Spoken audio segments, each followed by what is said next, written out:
Popular Umair. Dia artis. Cik, muka tawaduk pula. Faham tak? Kalau ni tinggilah sikit. Naikkan tinggi sikit. Nampak tak? Nampak dinding tu nampak kotor. Tak cantik kan, nampak apa lah pondok.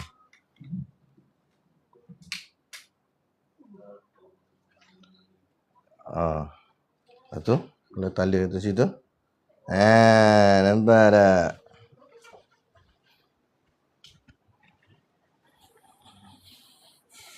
Bakar bukur. Aduh, bagus macam ni. Malaikat datang. Bismillahirrahmanirrahim. Bagus air panas.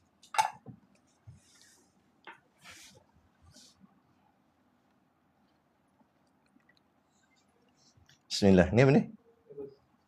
Ingat vape ke apa? Bismillah. Bismillah. Tak ada pun? Bismillah. Bismillah. Oh, dia memang tak boleh usik lah. Beli wire lain lah. Mahal lah. 50? Boleh. Nabil mana?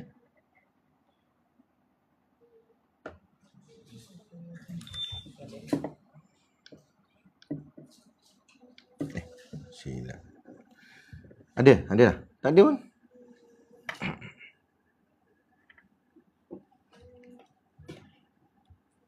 Ejah lu.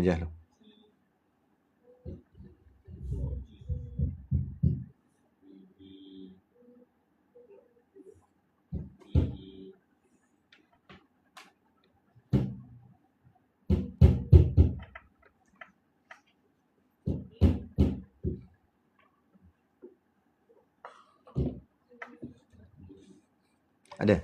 Tak ada pun. Tak ada pun.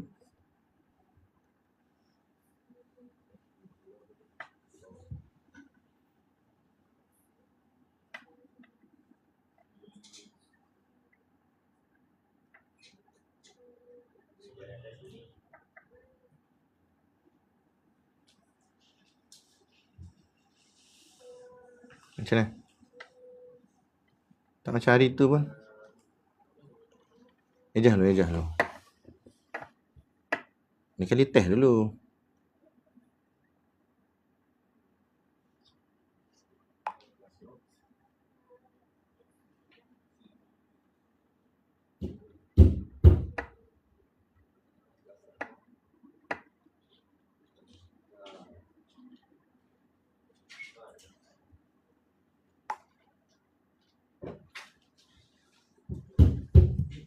One. Mic lain tak ada? Lambat dah ni. Sementara tu yang tak ejah lu.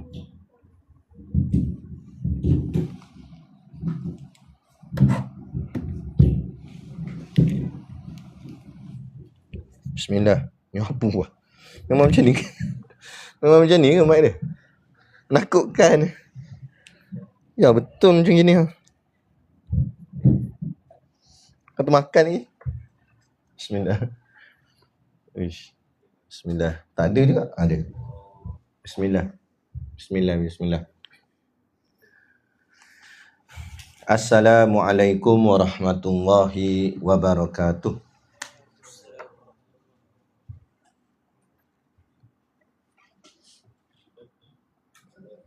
Kita hadiahkan Fatihah khusus kepada junjungan besar kekasih kita Nabi Muhammad SAW dan sekalian guru-guru kita. Al-Fatihah.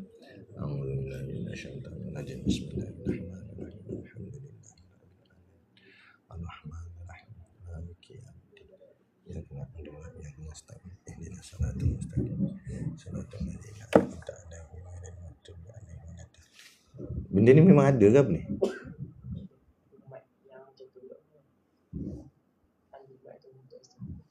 Cabut tak boleh? Macam cari emas yang benda besar ni. Bunyi angin nanti. Bunyi angin lah. Okay. Bismillahirrahmanirrahim. Alhamdulillahirabbil alamin wassalatu wassalamu ala asyrafil anbiya'i wal mursalin wa ala alihi wa sahbihi ajma'in. Qala Allah subhanahu wa ta'ala fil Qur'anil Karim, a'udzu billahi minasyaitonir rajim. Ahasiban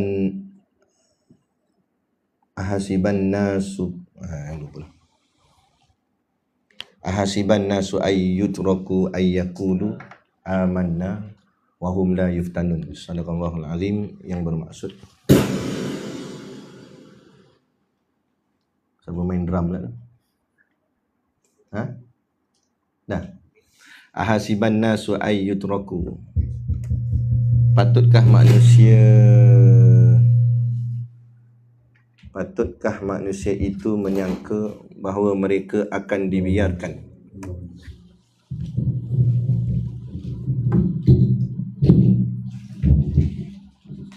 Ni kali test dulu.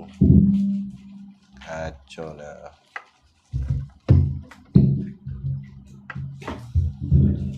Kali buat persiapan. Kita nak mengaji kan. Kalau guru Ana marah kan.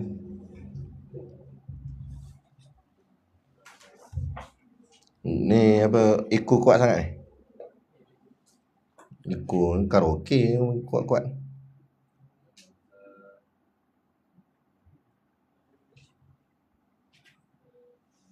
Bismillah. Okay. Tak payah ikut, tak apa. Cuma kuat. Okey, macam ni okeylah. A'udzubillahi minasyaitonirrajim. Ahasiban nasu ayyutraku,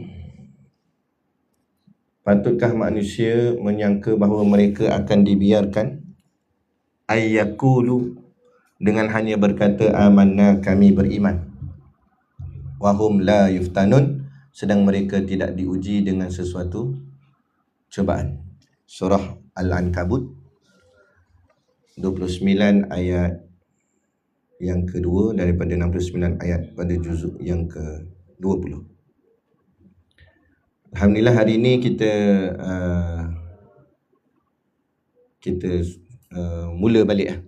Ana rasa kita patut mula balik. Bermula dengan pengajian kita ni dulu, bagi ilmu alat dulu. Hari ni kita nak mengaji ilmu nahu. Cuma kita ikut kaedah yang Ana susun dululah. Okey, boleh. Jadi salin dulu nota kat depan ni. Sekali Ana tulis sekejap.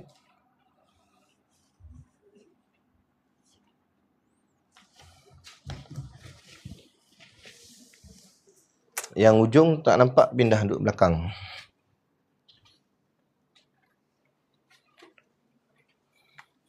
Marker pen okey ya.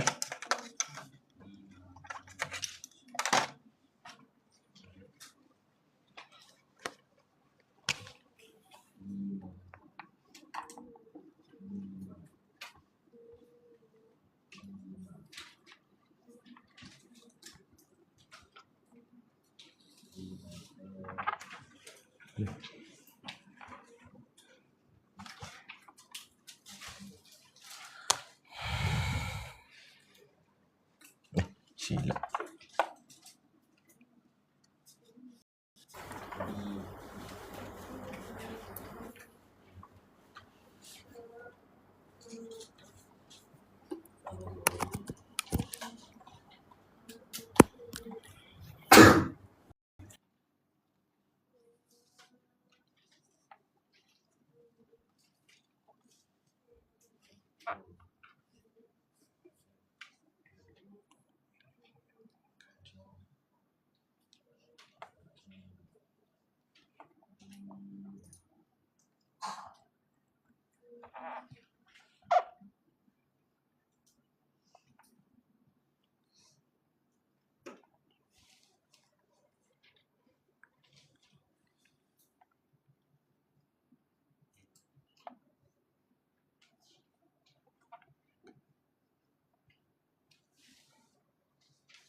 Mana Syed?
Sadin dulu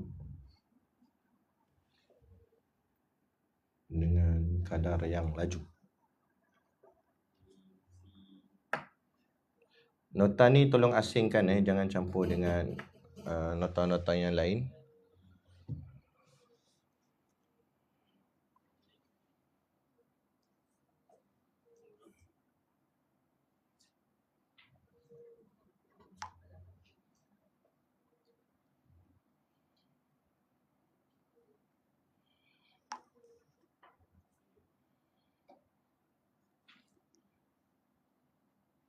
Sebab nanti nota ni kita akan rujuk balik sambil kita mengaji nanti.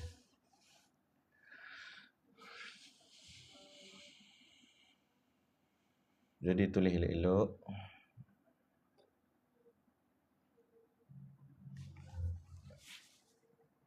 Lapan setengah nama sangat. 8.30. 8.30 nama sangat. 8.28, seminit lagi boleh.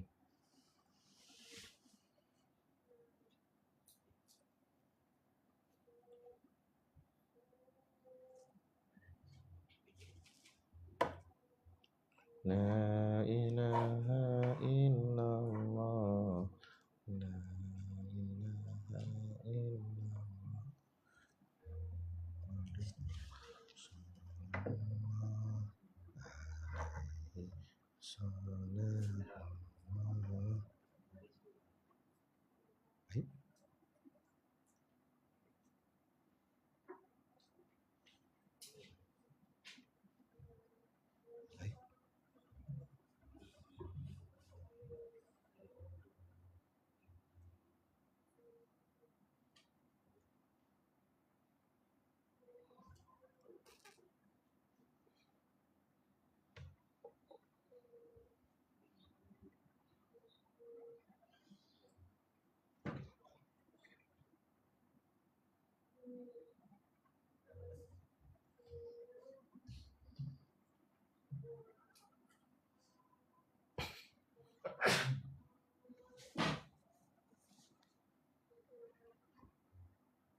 Dah.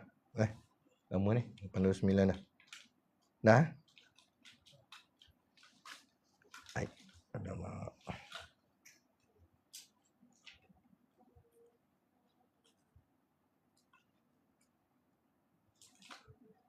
Oh, kalau akaun Anas ni Anda tak boleh tengok live Anas sendiri asli. Dia kena keluar balik. Oh.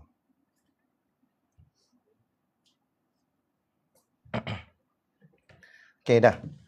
Cuba mana dia? Baca ramai-ramai tu. Bismillah, 1 2 3. Kuatlah sikit.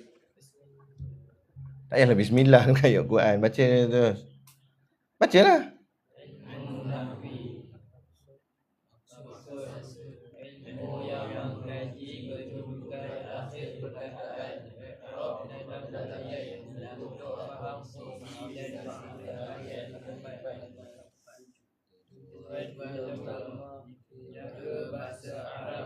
Kekal.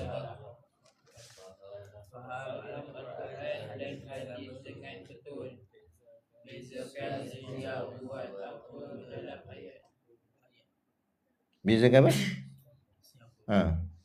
Tulisan Ana tu lawa sangat khot dia. Okey. Ini kita belajar tentang ilmu kalau bahasa orang mengaji dia panggil ilmu nahwu lah. Tapi kalau ikut ejaan Arab betul dia ilmu nahwi. Sama je kan. Yang penting kita faham lah.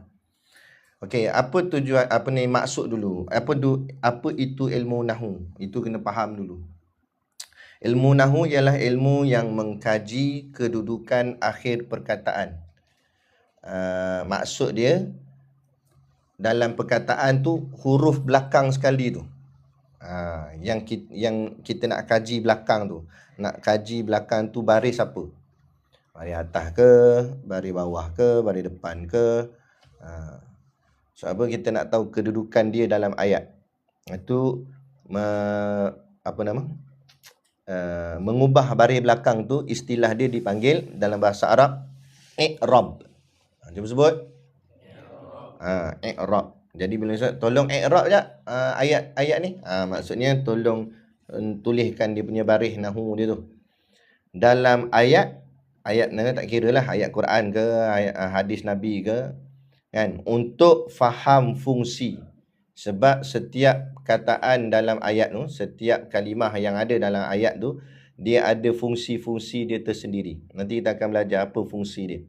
Dan juga makna dia, makna ayat dengan tepat, supaya kita faham maksud ayat tu sebenarnya dia nak apa. Kan? Contoh ayat yang saya baca tadi, ayat Quran tadi, ahasiban nasu ayyutraku. Ahasiba, kan, adakah mengira atau adakah dikira an-nasu manusia. Di situ ada alif lam ma'rifah. Jadi bermakna dia adalah isim ma'rifah. Maknanya bila isim ma'rifah, dia sudah dikenal siapa yang dimaksudkan pada manusia tu. Ahasiban nasu, maknanya an-nasu di sini merujuk kepada orang yang beriman. Kan? Maknanya kata, adakah orang-orang yang kamu kata kamu telah beriman ni telah selesai cukup dengan sekadar kamu kata kamu telah beriman, sedangkan kamu belum lagi diuji. Nanti macam itulah nak bagi fahamnya. Kita mengaji ilmu nahwu, ilmu sarah apa semua ni supaya kita memudahkan kita faham ayat tu, apa yang dia nak maksudkan dan kepada siapa yang dimaksudkan, tujuan ayat dan sebagainya, insya-Allah. Okey. Kemudian tujuan utama kita mengaji ilmu nahwu ni kenapa, untuk apa? Ni ibarat seperti matlamat jugalah. Kenapa kita mengaji ilmu nahwu ni? Apa tujuan dia? Supaya yang pertama jaga bahasa Arab daripada salah. Sebab apa? Bahasa Arab bukan macam bahasa Melayu. Bahasa Melayu dia tak ada baris. Saya makan roti, gitu ya.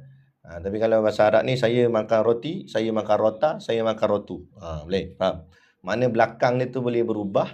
Bila berubah, berubah jugalah dari segi maksud dia, tujuan dia, fungsi dia dan sebagainya dengan hanya berubah baris.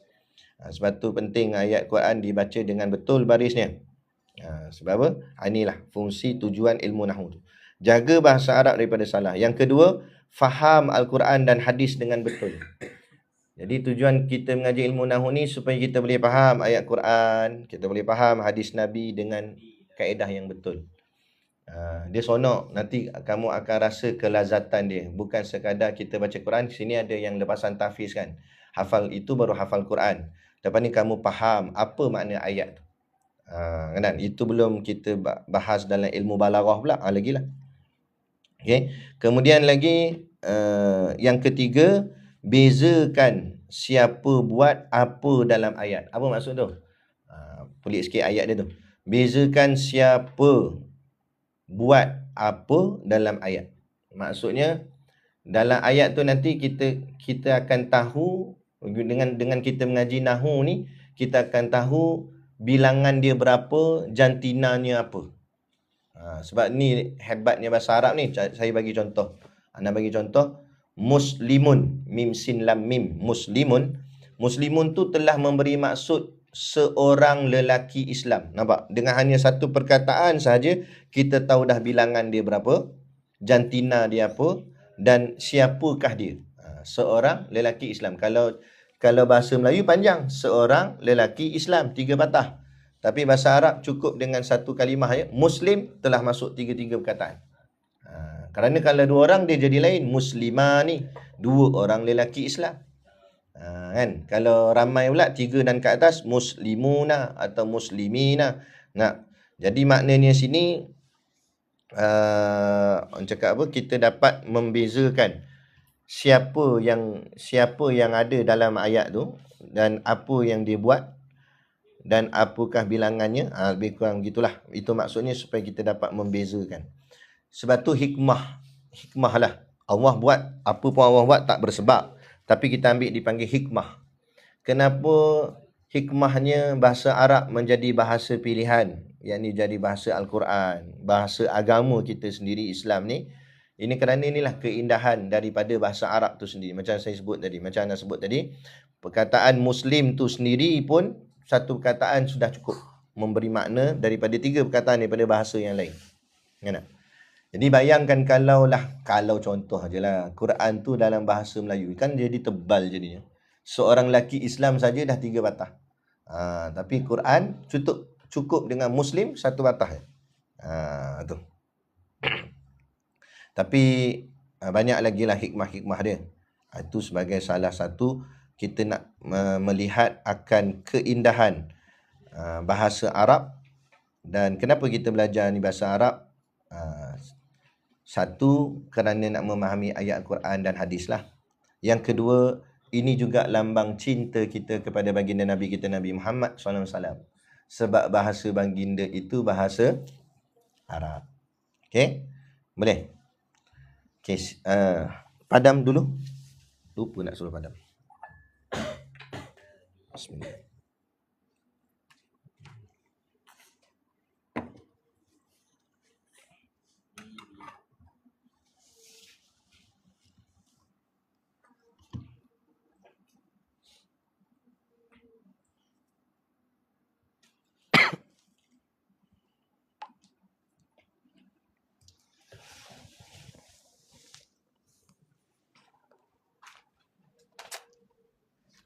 Salin ni pula bawah dia.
Okey.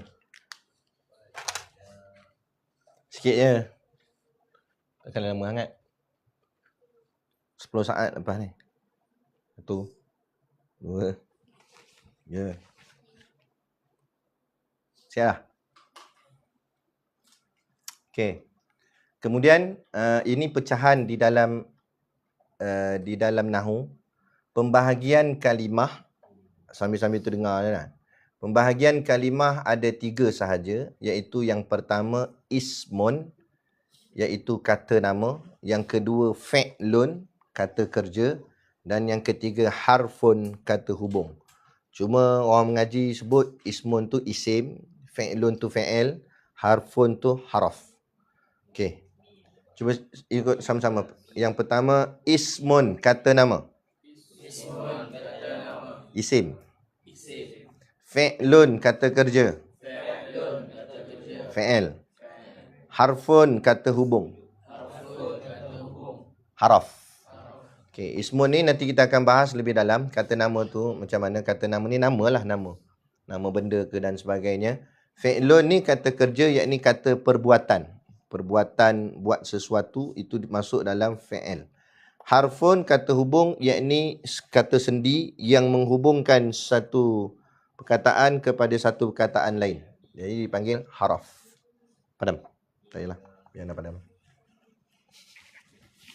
Dah, salin dah. Siap kan?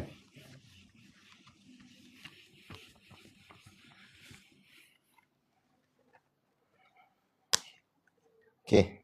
Untuk pagi ni, yang tu dulu sebagai ilmu nahu kita. Dan selepas ni kita sambung ilmu sorof pula. Ilmu nahu lain, ilmu sorof lain. Kita break lebih kurang 5 minit ke lebih kurang 5 minit. Umair qasidah dulu. Kita tangguh majlis kejap dengan tasbih kafarah dan suratul as. Subhanakallahumma wa bihamdika asyhadu an la ilaha illa anta astaghfiruka wa atubu ilaik. Bismillahirrahmanirrahim. Wa nasrina insana lafi khusr. Alladzina amanu wa amilus solihati wa tawassaw bil haqqi wa tawassaw bis sabr.